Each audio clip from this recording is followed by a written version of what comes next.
On the 28th of February of 2026, the US and Israel waged war on Iran, and the US has a lot of military bases scattered around the globe in many different countries.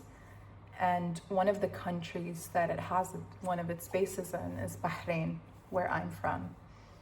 And as a result of that, Iran has attacked the GCC, which includes Bahrain, as retaliation for the attacks.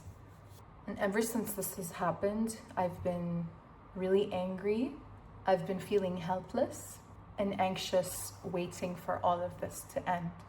And there was one question that kept coming up for me. Can we justify fighting wars? So this question led me down this rabbit hole of trying to understand the nature of wars, why wars are fought, who are the winners of war, and how people are conditioned to be able to kill other people in cases of war, and what the outcome of that is. And finally, concluding it with, can we justify fighting wars? So this deep rabbit hole that I went down is not very comprehensive. I'm not a researcher. I'm just someone with ADHD who hyperfixates on an idea and starts doing their research on something. And I think it's interesting for me to see where my mind goes and how it starts to connect dots based on things that I already know about and things that I'm learning and how they connect. So I wanted to create a video about all of my findings while I was doing the research. And Onyx is here. She'll say hi. Onyx, do you want to come say hi? Is that a no? So my rabbit hole consists of handwritten notes that I've taken throughout this journey. And I'd like to welcome you into my mind and help you understand my findings, and hopefully you'll find it interesting. I went into this with the idea that it's never okay. You can never justify fighting wars. And I think it's important for you to know that, because in the end of the day, I am a human. I could have biases towards the answer being no. And you'll see at the end, I'll give my opinion on whether we can justify fighting wars. Before we start, it's important to define what a war is. And the definition that I'm going to use today is war is a sustained, organized conflict between two groups. It could be nations, it could be factions. And by nation, what I mean is a group of people that identify with one another based on race, the landmass they live on, culture, anything that's shared amongst them and that they feel connected to. So these nations or factions usually use violent force to achieve a goal. It boils down to two sides using force or violence to achieve an outcome. And it's commonly characterized by widespread violence, destruction, and mortality. The definition itself sounds very brutal, and it doesn't sound like human nature.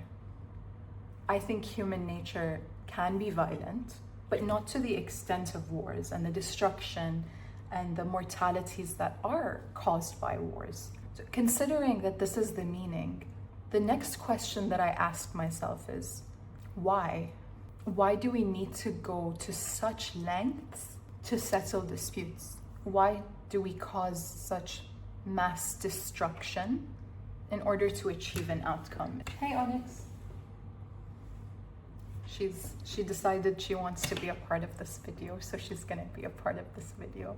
So the first angle that I looked into was the psychoanalysis angle of it. And the angle that I was looking at it was from Joost Merlo, who is a Dutch-American psychoanalyst, psychiatrist, and author. And his main area of expertise is studying brainwashing, propaganda, and psychological control in the politics of war. And what he states about war, and I'm about to read this and dissect it afterwards. War is often a mass discharge of accumulated internal rage where the inner fears of mankind are discharged in mass destruction. Merlo believed that societies accumulate unresolved emotions like anger, fear, humiliation, frustration, insecurities that build up inside of an individual throughout their day-to-day life. And as a result of that, it's something that's shared. Even though our fears and the reasons why we had those emotions are different, one thing that's shared is there are certain emotions that we're not allowed to feel. There's a certain stigma around certain emotions. And as a child, within your developing years, you notice how your surroundings react to those emotions, and it teaches you what you're supposed to do when you feel these emotions. And I believe that we're taught to suppress these emotions as opposed to allowing them to live their full life cycle, which an emotion's life cycle is about a minute or a minute and a half max. And emotions, when they're not felt, they never complete their cycle, so they remain dormant within the body. War itself becomes a collective outlet, and we project these feelings onto an enemy, and by eliminating that enemy, these inner feelings would be resolved. A society can feel a certain emotion, anxiety. Let's say it's a poorer country. Am I going to be able to provide for my children, for my family, for my people? And that creates a sense of anxiety. And that's something that we collectively share. Political narratives would usually frame another group as the enemy. And I think people truly believe that by defeating that enemy, their anxieties would be resolved. And often the people making claims of those narratives are taking advantage of this pent-up anxiety. Then the population are able to fuel that inner emotion outwards into killing other people in organized fashions such as war. And wars are pretty socially acceptable. It allows people to express their aggression in a way that is not taboo, in a way that's in fact glorified. He also talks about this idea of projection theory quite a bit in his work. And what projection theory is when people attribute their own inner fears or weaknesses onto other people. For example, if a nation feels weak, they may accuse others of threatening them. If a population feels humiliated, they may frame war as restoring honor. Or even internal stability can be blamed on an external enemy. So if you think about it, in this narrative, the enemy is a container for collective anxiety or humiliation or weakness. If we destroy this threat, we'll be fine, we'll feel better. If we wage this war against this nation or these people, we'll restore our honor, or this instability will go away if we destroy this threat. Lawrence Keely was an American anthropologist and archaeologist, was known for his work on prehistoric warfare. And he argues that war is not a modern invention, but it's deeply rooted human behavior. His work, War Before Civilization, directly challenges a long-standing belief that humans were peaceful and war began with civilization. He argues that prehistoric and tribal societies were more violent, not less than modern ones. Keely found hard evidence of skeletons with arrowheads embedded into them who died with blunt force trauma.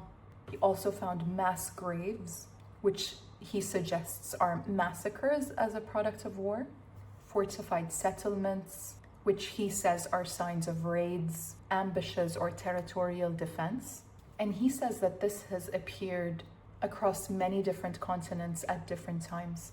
He compared tribal societies to modern states, and his conclusion is, in some tribal societies, 20 to 60% of males died from violence. This is far higher than even the deadliest modern wars, if we take it as a percentage of a population.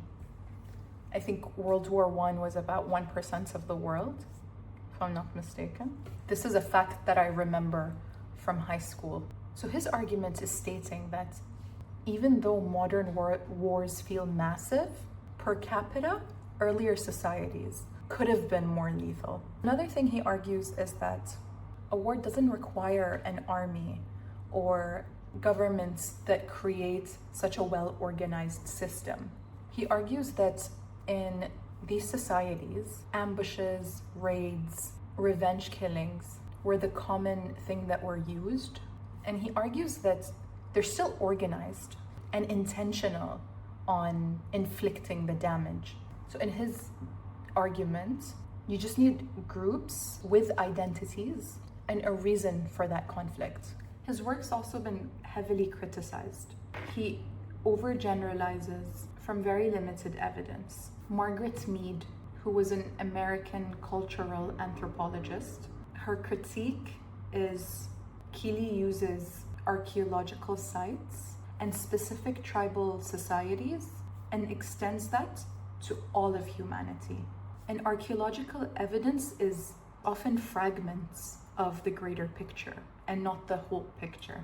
So there's a bias because violence leaves a mark and peace doesn't. Another argument is archaeology can be misinterpreted. If we take a look at a fragmented skull, that doesn't necessarily mean that it was caused by violence. It could be an accident, an interpersonal conflict, and that mass graves might be caused by natural disasters. It could be the widespread of a disease or famine. And they also state that he categorizes or blurs the line between violence and war. So murder, revenge killing, small raids are not the equivalent of a full-scale war. So his critics argue that he inflated the prevalence of war by changing the definition to include violence. Now we have British-American anthropologist Ashley Montagu, who took a look at the question of whether war is innate or not and argued against that. He argues that war is not biologically inevitable. It's a cultural invention. He completely rejects the notion that war is hardwired. His argument is extended caregiving, empathy, mutual aid, social bonding are more integral to human survival as opposed to what wars end up creating. And in one of his works, Man and Aggression, The Nature of Human Aggression, he differentiates how aggression and war are very different from one another. Aggression is anger, competition, defensive capabilities are completely natural biological reactions, and they're innate, they're instinctual. And the way he looks at war is wars are pre-planned, organized by institutions. There's always a ideological justification. It's technologically executed and carried out by bureaucracies. And he argues that this requires complex social organization. Hence, it's not instinctual. And if we dissect anger a little more, anger is a natural human emotion. And if we think about the nature of anger, anger wants to be understood. And there are different stages that anger can go through in order to make the other person understand my pain. And the first stage is communicating that pain. And if the other person doesn't understand what I'm communicating, increasing my volume in order for the other person, maybe the other person didn't hear me, and I'm gonna increase my volume so maybe they can understand what I'm saying better. And if these two things don't work, we move on to stage 2, which is I want you to feel my anger emotionally. So this is where I'll start weaponizing the past, cussing you, and if that doesn't make you feel the pain that I'm feeling, that's when I'll go into stage 3, which is making you feel my pain physically. And that is the extent of human violence, or the natural capabilities of human violence when it comes to anger. When it comes to answering the question of, are wars innate? He argues that it's not. But aggression is. He also argues that there is no gene for wars. And aggression exists, but it's context dependent and flexible. Biology gives us the potential, and culture determines how that violence is expressed. He argues that wars are taught, organized, and justified by societies. It's not something that human beings will automatically do. And he has evidence to point to societies that have minimal or no warfare, and they resolve their conflicts through different means, like rituals or meditations. And if war is really natural, it would be universal and unavoidable. Another aspect that he looks into is humans are conditioned into violence. He actually argues that humans have a strong psychological resistance to killing other people. And that's why societies have to train people to overcome this empathy that they feel towards other people. And there are 3 mechanisms that he states that really help overcome this empathy.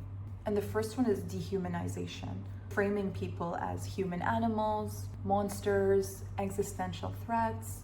And if we take a look at existential threats, that also plays up into our natural biological defense mechanism. Because if our subconscious mind believes that something is a threat, then our body will respond as if it actually is. Think about trauma and how that manifests in the body. The body truly believes that it's not safe, even when it physically is. And I think framing a group of people as threats can trigger this defense mechanism that human beings naturally have. There's an ideological framing that happens at times of war, telling you that this is your patriotic duty, it's a moral obligation on you. And you have to do this in order for you to defend your loved ones, your nation. And finally, there's the institutional training in order for people to be prepared to fight those wars, which often happens where you are a part of a much larger group. And these people become significant to you because they're people that you share your time with, that space with, and they become people you're emotionally attached to. And there's a natural need to or want to defend these people because they are people that I know and people that I love and care about. There are obedience structures that come about these groups as well. There's group punishments if one person doesn't obey, and that starts to slowly chip away from your individuality and your sense of self, and it withers away your sense of morality and right and wrong. You're desensitized emotionally, and it could be a myriad of different factors that contribute into that. You're in a constant state of fight and flight. And when you're in fight and flight, your emotions are the last thing you worry about, because a state of fight or flight means your life is in danger. Feeling or expressing your emotions are completely unnecessary when it comes to your survival. To conclude all of this, the main takeaways of his points are: humans do have the capacity for violence, but war itself is a social system that societies create and maintain. Because it is created, it can be dismantled. And in order for you to prepare people for war, there are great social structures set in place to prepare people for something like that. And if wars are innate, people would want to do that instinctually. I have less than half a page on economics, and I'm not even gonna go through it. Maybe one day I'll be into economics and I'll wanna hyperfixate on that, but that day is not today. But you know what? For the sake of the video, I'll just quickly go through it. Paul Coiler and Anke Hoeffler created a work together called Greed versus Grievance. And greed is all about resource control, territory, economic gains, gaining foreign funding, control over trade routes, anything that can benefit you economically. And grievance is ethnic discrimination, political oppression, religious conflicts, economic inequality, or historic injustices. And they took a statistical look on many different civil wars that happened. And they state that, statistically speaking, that most civil wars are tied to people's greed and not necessarily fighting for an emotional cause. And the note that I wrote is, although most wars were fought for cha-ching, I literally put a $sign, groups can still use grievance to push people to fight those wars. That's all I'm gonna say about it. This is kind of economics as well. I would say it's more so an economic or a political argument. And this is Marxism. I don't know why I did that. I think I'm just trying to entertain myself. And the greatest point in terms of this, I don't want to go too much into economics. I think that's why I did that, is because I hate economics, okay? I cannot understand economics for shit. And if anyone talks about economics around me, I completely zone out. Like, don't talk to me about that. I just have a very generic and broad view on economics. So the main two figures that I'll be discussing right now are Karl Marx and Fredrich Engels. Karl Marx was, rest in peace, a German philosopher, economist, and revolutionary socialist. And Fredrich Engels was a German social theorist, philosopher, and revolutionary who co-founded modern communism with Karl Marx. So one of the main components that they talk about is, under capitalism, all modern wars are caused by competition for resources and markets between different imperialist powers. That's so real. War is rooted in economic relations, class conflict, and competition over resources. Society is shaped by its economic base, so who owns what and who works for who, and war can emerge from tension between these.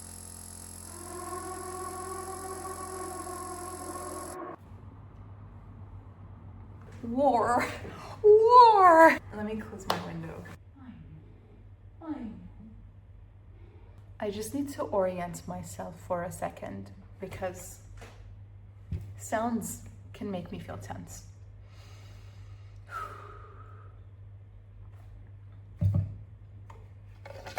And in order for us to get into the details, it's important for us to understand a bit of Marxist ideologies. So in Marxist claims, society is divided between two classes.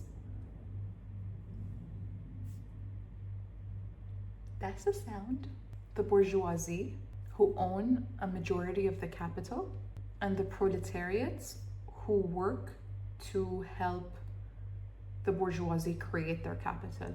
And they argue that the bourgeoisie use war to distract from internal inequalities, unite people under nationalism, and suppress class consciousness. War becomes a tool for control and not just conflict. And now we're going to take a look at another Marxist thinker whose name is Vladimir Lenin. He was a Russian revolutionary, Marxist theorist, and he was the head of the Bolshevik Party, was a founding leader of the Soviet state. He took a look at this idea that we talked about earlier and expanded on it in his work, Imperialism, the Highest Stage of Capitalism. He says that capitalism requires infinite growth. So when a market is saturated domestically, the state starts looking outwards through colonies or influence or control of other nations. So different capitalist powers are looking to expand their resources, and that's what can cause a war. Another thing that is highlighted is wars are also a competition of resources. The US and what they're doing right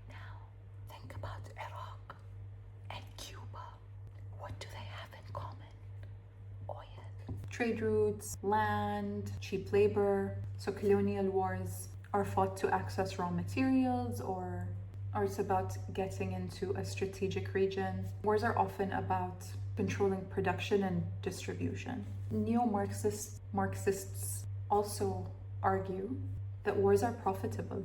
There are entire industries that depend on wars. Think about the weapons manufacturers, defensive contracts, the financial institutes that fund those wars, construction industries. War can be economically incentivized. The Marxist interpretation of World War I, according to Vladimir Lenin, they were competing empires that were fighting to expand their colonies. So he called it an imperialist war, where working class people are fighting for the elite's interest. Now we take a look at nationalism and their perspective on why wars happen. Before we do that, I think it's important for us to dissect and understand nationalism in a nutshell. Nationalism in a nutshell! Nationalism is the belief that a group of people or a nation of people share a common identity, whether it's religion or sect, language, culture, ethnicity, history. It doesn't matter. As Benedict Anderson states, nations are an imagined community. He says that people in a nation feel deep solidarity with millions of others they will never meet. And a nation of people have the right to govern themselves. From their perspective, war happens when a nation feels like their identity or existence is at stake. If a nation believes that its borders are unsafe or its people are in danger, it creates a defensive mindset. Even if the threat is exaggerated, even if it's not a real threat, it still creates this defensiveness. As a repercussion of war, you could be occupied or feel this sense of humiliation. And this can create revenge to restore that pride of the nation. I really like my earrings, so I kind of wanted to show them off. My hair is too thick for my earrings to peer through or peek through, so I'm just gonna show it off. Another aspect that can create a war is when a nation is denied the sense of self-determination. If they're ruled by outsiders or people that are outside of that nation, or it's not able to express its sense of identity, war can be framed as liberation. Let's say if there's a class of people that are struggling in a country, this shared struggle unifies people, and that can create a nation of itself. And often conflict tends to strengthen identity. One thing that I'm also noticing as a repercussion of what's going on here is that a lot of the little conflicts that people had completely dissolve, and as fucked up as this sounds, it sort of created a sense of communion amongst people who you wouldn't necessarily feel that connected to before. And if we look at the just war theory, which is an ethical framework that really tries to answer the question of when is a war justified and how can it be fought? And instead of it looking at why wars are fought, they state why wars should be fought. According to Thomas Aquinas and Saint Augustine, Thomas Aquinas was RIP. He was an Italian Dominican theologian and philosopher, and Saint Augustine of Hippo was a North African bishop, theologian, and philosopher. They state that wars should only begin for morally justified reasons, not political gain, revenge. And they state that the acceptable reasons for war are self-defense. So if a country is attacked, it has the right to defend itself, which is the argument that Israel uses. Israel has the right to defend itself. Because you're protecting yourself against harm. You can also use wars to defend other people. It's an intervention to prevent genocide, mass atrocities, and severe oppression. So it's preventing a serious injustice. I filmed the whole video, and the last few sections were corrupted. So the way I film is I film section by section because the editing software has a hard time editing large videos. So I just segment them and then I edit them and put them together, or that's what I'm intending to do. And the last few sections are fully corrupted. I know I'm smiling, like I got over it because that happened a few days ago. I tried refilming, but I don't like how I filmed it because I was so unbothered as I was filming. From a psychological perspective, war creates temporary victors but lasting suffering. So I decided, you know what? Let's refilm. And I've gotten my hair ready for Eid. And I decided I wanted to get some makeup on just to prepare my makeup for Eid. And yeah, I'm here. But I edited the last few videos that I did and I really didn't like how they were. So we're gonna redo it. This is, by the way, the 4th time I'm refilming this video, but oh well. Once I looked at the reasons why wars start, the next topic that I really wanted to explore was who really wins at times of war. Because when I was in school and I was taught history, we were often told that the Allies won against the Axis powers. So from a traditionalist perspective, the military victor is often the winner of the war. And they can win by gaining additional territory, they can win by retaining power, they could win by getting additional resources. So there are certain things that you would gain as a winner. It could be this idea of having your legacy left behind, feeling more powerful. Those are what are often attributed to the traditionalist idea of winning. To me, that answer wasn't very compelling. And being someone who's very interested in psychology, I really wanted to dissect and understand how different figures in terms of this war would often react to said war.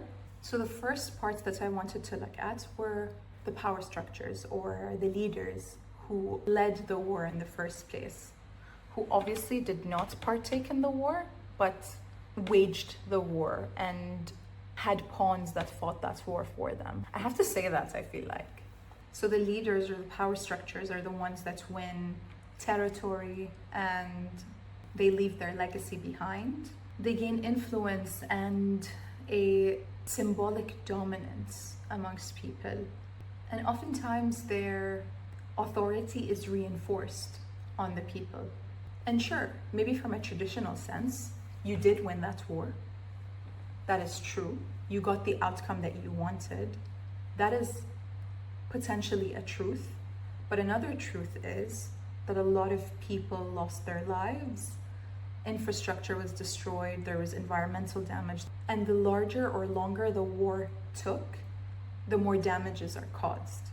But oftentimes, cognitive dissonance comes in. And what cognitive dissonance is when you believe something or you hold something to be a fact, and you have a different side that says otherwise, or something that proves otherwise. Holding these two things at the same time creates a lot of stress and discomfort for someone. And our default setting of experiencing this cognitive dissonance is oftentimes doubling down on our belief of, I won the war and it was justified and it was a moral thing to do. So this idea of us winning becomes a necessary reality that leaders often hide behind, because the more costly the war is, the more they feel like they need to justify it for themselves. Because if you actually believe, or if you take into account all the people's lives that were lost, all the damages that were caused, that's a terrifying reality to live with. So oftentimes you just hide behind this idea that the war itself is justified because it was the right thing to do. It becomes not a weapon, but a shield. And as the leader is fighting this war, it's really difficult for them to step down. Backing down for a leader feels like a personal humiliation or a personal loss. So instead of being logical and rational and thinking about all the destruction that was caused and all the damages, that is not an option, because a lot of times leaders tend to see it as a personal loss, as a personal humiliation if they choose to step out of the war. And then we can take a look at the soldiers. Some of the gains that you get at times of war is you've survived. You have this deep connection with the people that you went to war with. So the soldiers that were a part of your military group, you gain this deep sense of brotherhood with them. And oftentimes you get identified as a protector. But there are certain adaptive behaviors that you gain at a time of war that you don't necessarily let go of once the war is over. So you have to be hypervigilant. You're constantly seeking to see if there's a threat out there, because you're fighting a war, there are enemies around you. And being hypervigilant means that you're almost in a constant state of fight or flight. And at a state of fight or flight, there is no emotional processing that can happen because your survival is at stake. Emotional processing is not necessary at this current point in time. It's all about survival. And another thing that you could do is you could constantly dissociate, because wars are quite overwhelming for you. So it's much easier for you to distance yourself from this experience. And after wars, a lot of soldiers have PTSD.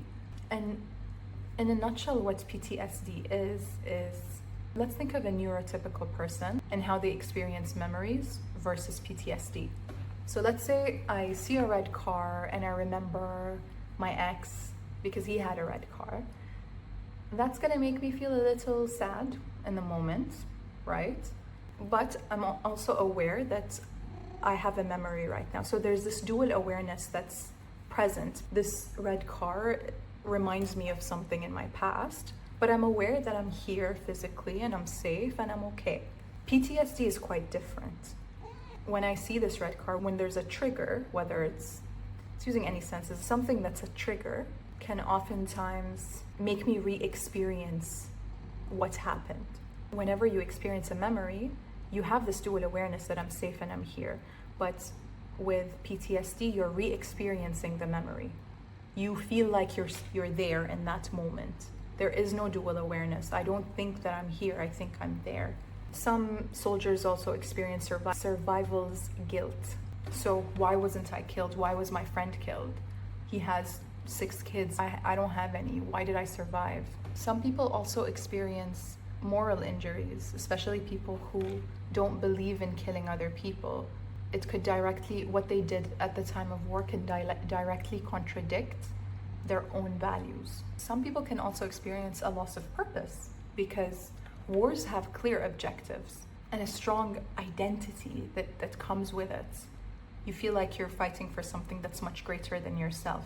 So traditional day-to-day life can feel purposeless. So even if the war is over and you won the war, a lot of times a win doesn't really feel like a win, because a lot of people psychologically remain in the war, in the battlefield. Civilians are almost always the losers, because at the start of a war, you lose safety, you lose your loved ones, you lose your home. You're in a chronic state of fear. And at times of war, there's a lot of unpredictability and instability that come as a product of the war. Just thinking about myself, I was at city center today. I was at the mall today, and I was so scared while I was there. I just wanted to leave as soon as I got in because I had to get a gift for my little cousin. It was his birthday. I wanted to get him a Lego set because he loves Legos. Anyway, I was perpetually scared. I was just waiting for the sirens to go off. So I understand that. And you're in a constant state of fight, flight, or freeze. So your nervous system is hyperactive because it is a threat. Whatever is going on outside is a threat. So your nervous system can sense the threat all around you and will take you into fight or flight or freeze to keep you safe.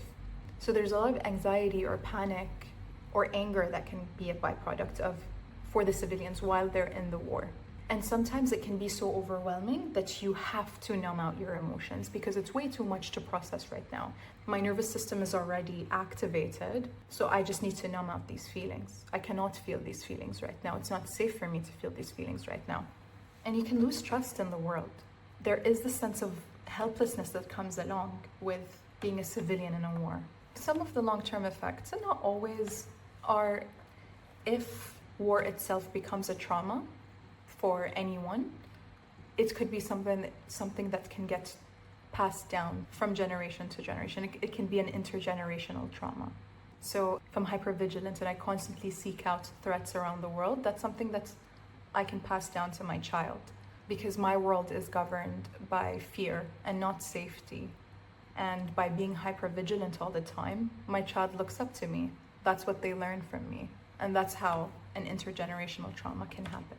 So even if you're a part of the winning side, it doesn't mean you don't have to grieve the losses that are attributed to the war. And survivors can carry displacement, psychological scars, or even loss of other people. Civilians are often the ones who carry most of the pain and the harms of wars. And if we take a look at war holistically, another aspect that psychology tends to look at is violence can be cyclical. You have a nation that waged a war on someone else or invaded someone else. So there's a group of people that experience a loss, whether it's human lives or a home.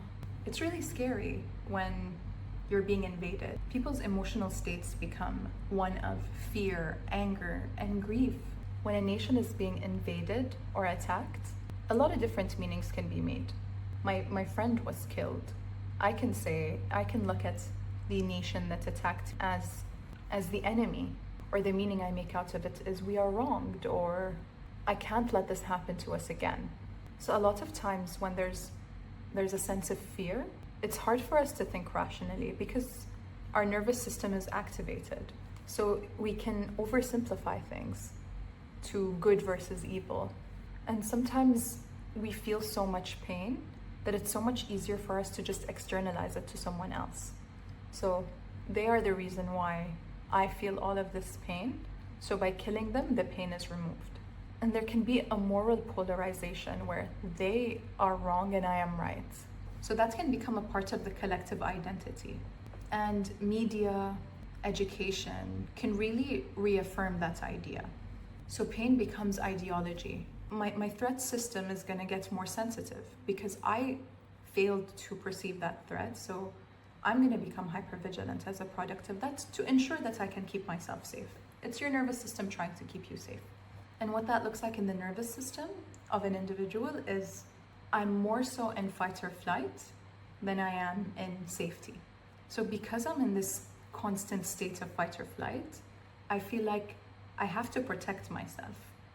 So militarization becomes necessary in a larger scale. And becoming aggressive towards the nation that attacked me feels like self-defense. Maybe a peace treaty was signed and agreed on, but I'm not responding to what's external. There's a stored threat that I have within me that needs to be mobilized. So then there could be a real or a perceived threat that activates this old wound. And there are a lot of ways that people can justify attacking this nation that attacked us first. We can call it this is us defending ourselves, or we just don't want to be a victim to their strikes again. And this is where it gets a little dangerous because the lines between defensive and aggressive get very, very blurred. Because in this case, violence feels like I'm defending myself, but I'm just reenacting what happened to me. So we attack, we feel like we're defending ourselves, or we need to defend ourselves, or we need to preemptively strike them to prevent them from attacking us.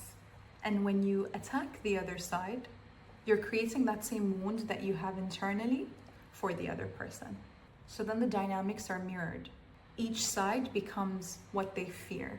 Each side has the exact same fears, the same justifications, the same dehumanization that happens. And each side truly thinks that they're defending themselves, but they are both perpetuating harm. From a realist perspective, the military victor is the one that gains additional security or power relative to their rivals. I keep wanting to say relative to their rivals. Relative to their rivals. Success in war is often measured by survival and power and not a moral victory. So winners often gain a strategic advantage to their rivals. And economically, war profiteers are often the winners. And by war profiteers, I mean arms dealers, military contractors, and the financial institutions that aid in funding those wars. The longer the war goes on, the more financial motives and incentives there are for these war profiteers. From a Marxist perspective, it's the elites that tend to win at times of war. The ruling class gain geopolitical influence and economic incentives at the expense of the working class. And the way the working class is affected by wars is they are often the taxpayers that fund those wars. They are the soldiers that fight in the military, and it's civilian infrastructure that's often affected mostly at times of war, as well as human loss. From a humanitarian perspective, wars are lose-lose. Nobody wins at a time of war. Wars produce lasting suffering on both sides, and they often rarely achieve the moral outcome that they were designed to create. And if we look at large-scale wars, they cause mass casualties, damage to the environment, economic devastation, and generational instability. Even from a traditional perspective of who the winner is, they also suffer from trauma like PTSD, economic debt, and social disruptions. And from a nationalist perspective, there are many different interpretations of who the winners of war are. So the nation that preserves itself can be considered a winner. If the nation remains sovereign, then it is considered a win. If you don't lose your identity or you survive the war, that can be considered a win. Regardless if there is a lot of suffering and you don't gain territory, even if a lot of people died as a repercussion of the war, the identity itself remains alive, and the right to self-sovereignty remains, and that's why you can justify fighting the war. And sometimes a symbolic win matters more than a material victory. But if the war's outcome is that you still self-sovereign and you resisted domination, it allows you to inspire the future generations, then it's considered a victory. And in extreme cases of nationalism, martyrdom can be framed as a victory, because sacrificing yourself for the nation is an honor. You're standing for something much greater than yourself. It gives your death a meaning. And finally, we get to whether we can fightify justing wars. That's what was gonna come out of my mouth. And now we finally get to the question of, can we morally justify fighting wars? Can we fightify justing wars? And we get to the final point, which is, can we justify fighting wars? From a pacifist perspective, it's completely immoral in any shape, way, or form. Because to them, violence creates endless retaliation cycles. At the end of a war, you create so much instability that it's very probable that another war would emerge. Wars rarely resolve the conflicts they were intended to resolve, and often fuel future conflicts. Another aspect that is mentioned is that there's a moral inconsistency when it comes to day-to-day life and wars. How can you justify killing millions of people if killing one person can lead to severe consequences and is considered morally wrong? And wars often harm the innocent.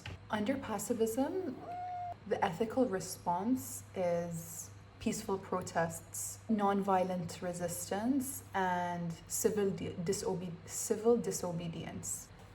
My cat is demanding pets, so I'll be giving her pets while I talk. Ow! She's overstimulated. The just war theory is a philosophical framework that answers two questions. When is a war morally justified? And how can it be fought when war occurs? So based on that, there are three main reasons that allow someone to fight a war, which is defending yourself against an attacker, defending someone who is being attacked, and in some versions of the theory, stopping mass atrocities. So in this case, war can be justified, but we're talking about war as a whole. So if someone is attacking me, isn't that them waging war on me? Or if someone is attacking someone else, isn't that waging war on someone else? And committing atrocities, isn't that also an act of war? So this showcases that just war theory states that there are a few reasons that it's okay to wage war against someone, especially when it comes to defending yourself, defending other people. And from a realist perspective, international politics is about survival and power. It has nothing to do with morality or justification of wars. There is no centralized authority that governs how a political leader is able to operate. To them, survival and authority override morality. War is just a byproduct of power and politics. From a revolutionary perspective, violence is necessary for resisting opposition, even if that means that a war will be the consequence of that. Systems of dominance cannot be dismantled peacefully. Violence is a form of resistance and liberation. And under nationalism, you can totally justify fighting wars. But not all wars. The most accepted idea of when it's justifiable to wage war is when you're defending yourself. So whether the nation's sovereignty is being threatened, or the nation is under attack, or its people are in danger, then we have the right to defend our existence. And another way that you can justify fighting a war is if it helps liberate and allow you to self-govern. You're under occupation or you're not allowed to govern yourself. If you are denied your political or cultural identity, war is a struggle for freedom. So fighting is a tool for self-determination and liberation. We see a similarity between the anti-colonialist view and nationalism. So if a nation is treated as inferior or is often disrespected and humiliated, war is justified because it allows these nations to restore their honor. And economically, can we justify fighting wars? This is such a complex topic, and for someone who doesn't particularly understand economics very well, I'll keep it really brief and simple. This is what I understood from my reading. So there are some really strong arguments for war. Wars are often framed as a way to gain resources, whether it's oil, minerals, trade routes, all of them that can help you economically. But considering today's interconnectedness with the world, it's so much cheaper to buy resources than to fight war to conquer those resources. So war stimulates defense spending, manufacturing, and technological innovation when it comes to fighting wars specifically, because it's not all technological innovations, let's just be real. And there's a serious notion that wars boost the GDP and creates new jobs, but it's quite misleading because all of this money is taken away from healthcare, education, and infrastructure. But if we think about all of these innovations, and if we think about all of this spending that's happened in times of war, imagine all the different things that it could have achieved for the people, putting the war aside. I fucking hate economics. And there are really strong arguments against fighting wars economically, because war is massively destructive. You destroy infrastructure, the labor force, capital, and it can cause massive inflation, debt crises, and long-term stagnation. So if you think about it, what you see is jobs being created in wartime industries, but you don't see what that money could have been used for. And if we think about resource extraction, the resources that you can extract as a product of war, what we can do instead is trade, which is mutually beneficial to me and the opponent. War is zero-sum and sometimes negative-sum. Wars create refugee crises, collapse of your investments, and market uncertainty. Even the winner takes on a huge amount of debt. And now it's time for my perspective. I learned a great deal when it came to all of my reading. I think it was actually very interesting, and doing this research gave me a sense of purpose around a time where I felt really helpless. So in some ways, like a silver lining, I would say, of this war that is being fought right now, is I've gained a sense of purpose. This gave me an opportunity to do research on things that I'm passionate about, and this year has been about accepting my ADHD.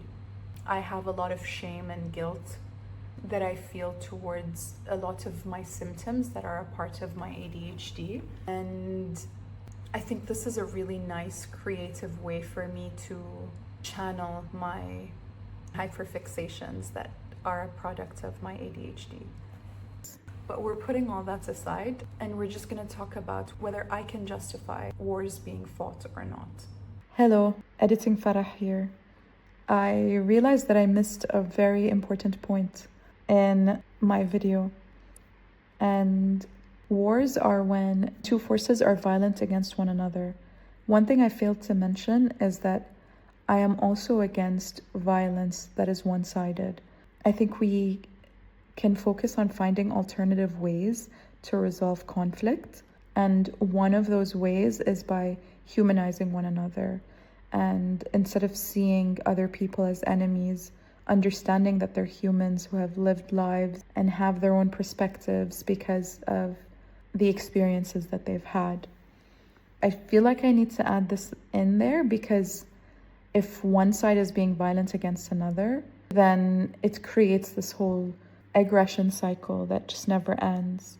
So I think it's important for us to end it from the root of it, which is large-scale violence. Even from an evolutionary perspective, it's not something that's natural for a human being to do. It's not instinctual. So why did we develop to cause such mass atrocities across the world? And if we think about the nationalist perspective of creating war or fighting a war for honor, it's not something that's objective, it's very subjective. So where can you draw the line? And again, we've established that wars are fundamentally cyclical. It generally doesn't tend to solve the issue you have with honor. The war won't restore honor. It's humiliation on all sides. And threats are often exaggerated and amplified. And if we truly believe that someone is violent towards us, we have confirmation bias. Anything that they do is going to confirm that they are a threat. So how can we justify that? And if we look at the just war theory, I think it's such a slippery slope. And then there is a part of me that thinks, actually, I think it's very moral for us to justify fighting a war on Israel, and that they should be stopped. They should be stopped. I still agree with that. I think what they're doing to the Palestinians, to the Lebanese right now, is very much unjustified. It's terrifying seeing what they're doing in the Middle East. And there's so much instability that's being created in the region as a byproduct of the Israeli nation. But then I have to remember that Israel is made up of human beings that are brainwashed to truly perceive Palestinians, Iranians, Lebanese people as a genuine threat. So the way their bodies are responding to them is as if they are a genuine threat. And all of that, but the reality is Israel as a state is an expansionist state, and it's taking advantage of people, of human beings, and using their defensive mechanisms against them.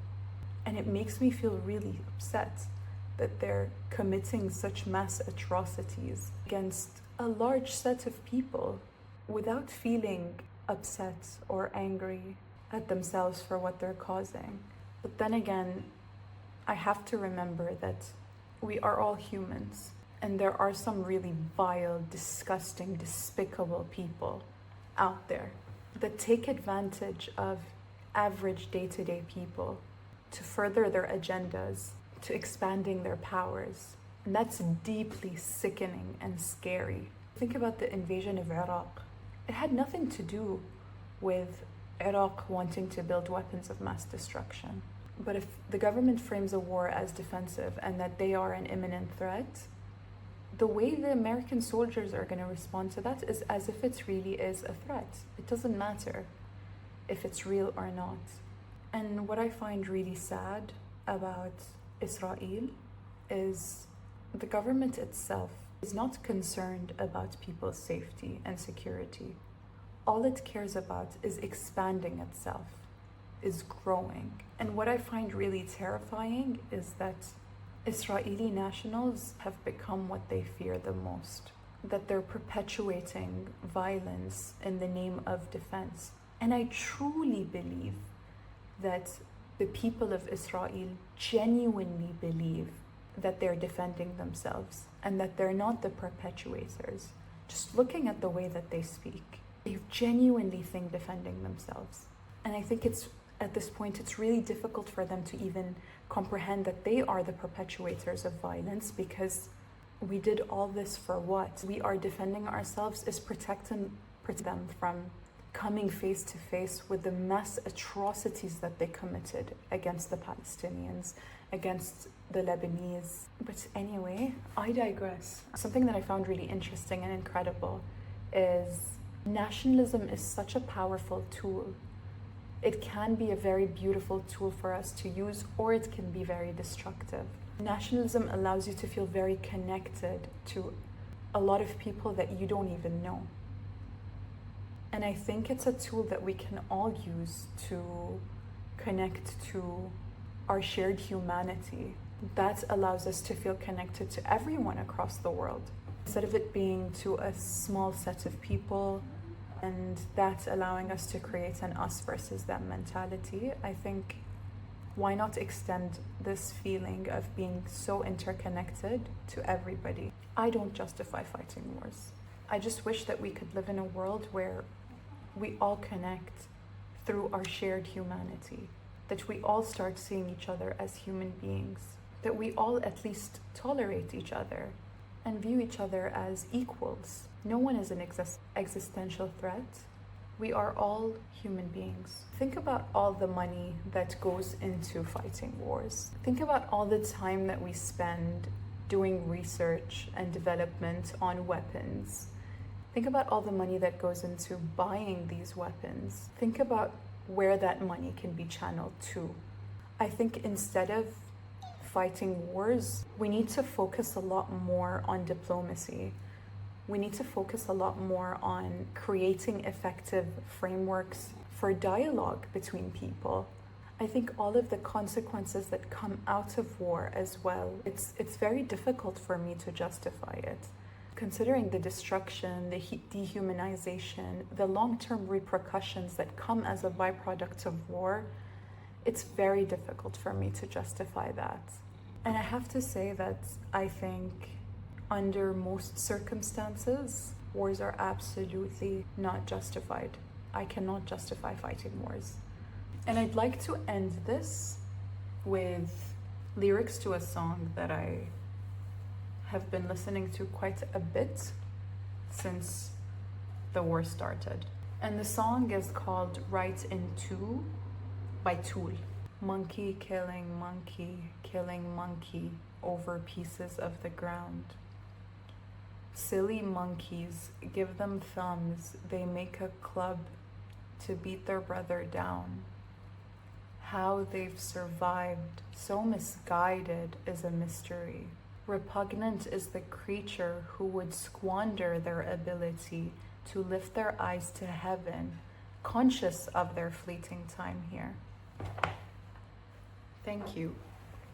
And of course, if you have any thoughts, any feelings, any ideas that you'd like to share in the comment section, I'll be more than happy to hear from you.